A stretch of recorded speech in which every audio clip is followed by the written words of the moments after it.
नमस्कार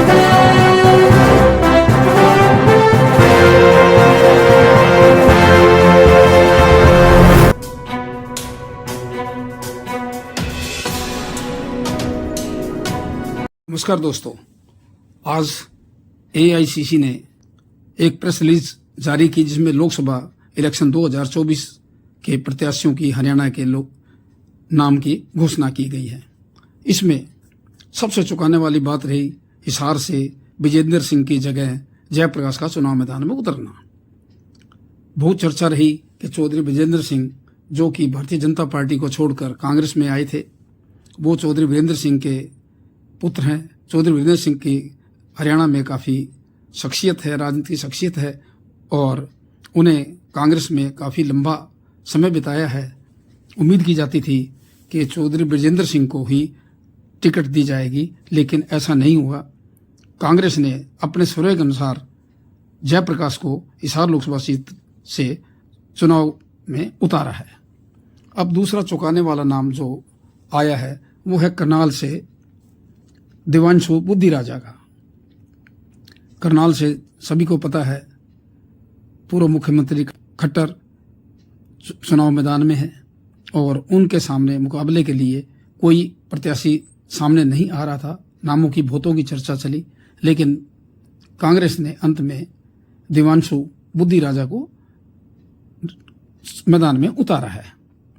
इसके पश्चात सोनीपत सीट, इस पर सतपाल ब्रह्मचारी का नाम पहले से ही चल रहा था और सतपाल ब्रह्मचारी पर आज मुहर लगा दी गई है और वो सोनीपत के प्रत्याशी बन गए हैं।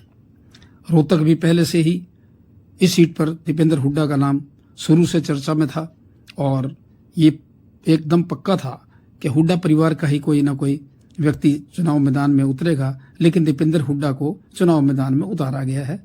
ये भी एक अचंभे की बात है क्योंकि दीपेंद्र हुड्डा का राज्यसभा का कार्यकाल अभी 2026 तक जारी है, लेकिन कांग्रेस पार्टी ने दीपेंद्र हुड्डा को चुनाव मैदान में उतार दिया है। अब बात करते हैं भिवानी महेंद्रगढ़ लोकसभा सीट की।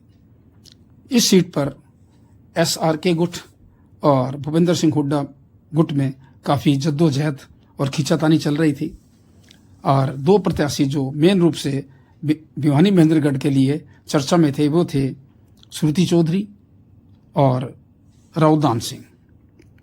लेकिन कांग्रेस ने राव दान सिंह को भिवानी महेंद्रगढ़ लोकसभा प्रत्याशी बनाया है, वो इसलिए कि अहीर बेल्ट को साधने के लिए राव दान सिंह का होना कांग्रेस के लिए फायदेमंद हो सकता है और वो धर्मवीर को टक्कर दे सकते हैं। ऐसे में भिवानी महेंद्रगढ़ से कांग्रेस ने राव दान सिंह को चुनाव मैदान में उतारा है।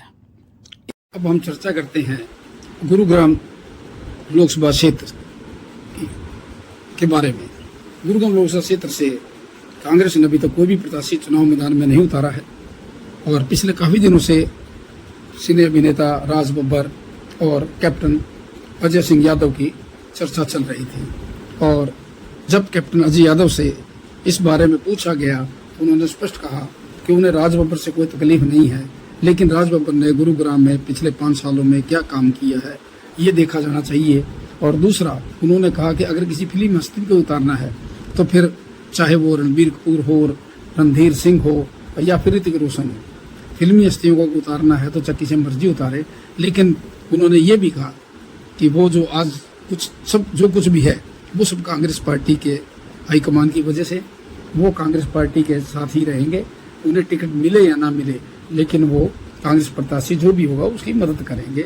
लेकिन उन्होंने इस पर अफसोस जरूर जाहिर किया था, कांग्रेस पार्टी लगातार टिकटों में देरी कर रही है जिससे कार्यकर्ता काफ़ी हताशा महसूस कर रहे हैं। कांग्रेस पार्टी को अपने प्रत्याशियों की सूची को तुरंत जारी कर देना चाहिए। और अंत में जो प्रत्याशी रहे हैं वो है फरीदाबाद से महेंद्र प्रताप सिंह।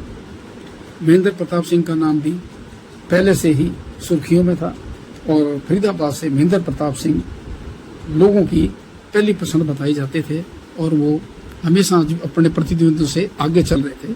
ऐसे में कांग्रेस ने आज महेंद्र प्रताप सिंह पर फरीदाबाद से दाव खेला है और अब इन सभी सीटों को पूरा करने के लिए और इन सीटों पर अपने प्रत्याशियों को दमखम दिखाने के लिए अब मैदान में उतरना पड़ेगा। जहां तक सवाल गुरुग्राम का है, उम्मीद है 1-2 दिन में इस पर भी कांग्रेस अपने प्रत्याशी की घोषणा कर देगी। अब सवाल उठता है कि ये प्रत्याशी जो ऑल इंडिया जनरल सेक्रेटरी के हस्ताक्षर से सूची वेणुगोपाल द्वारा जारी की गई है, तो आप ये मान के चलिए ये उम्मीदवार भारतीय जनता पार्टी और अन्य उम्मीदवारों को टक्कर देने में सक्षम है। परिणाम क्या होगा ये तो भविष्य के गर्भ में छिपा है, और आने वाले समय में देखते हैं जो छठे चरण के चुनाव जो हरियाणा में होने हैं उस पर क्या चुनाव का परिणाम निकलता है। अपने सहयोगी सागर व संजीव मेहता के साथ राज कटारिया हिसार।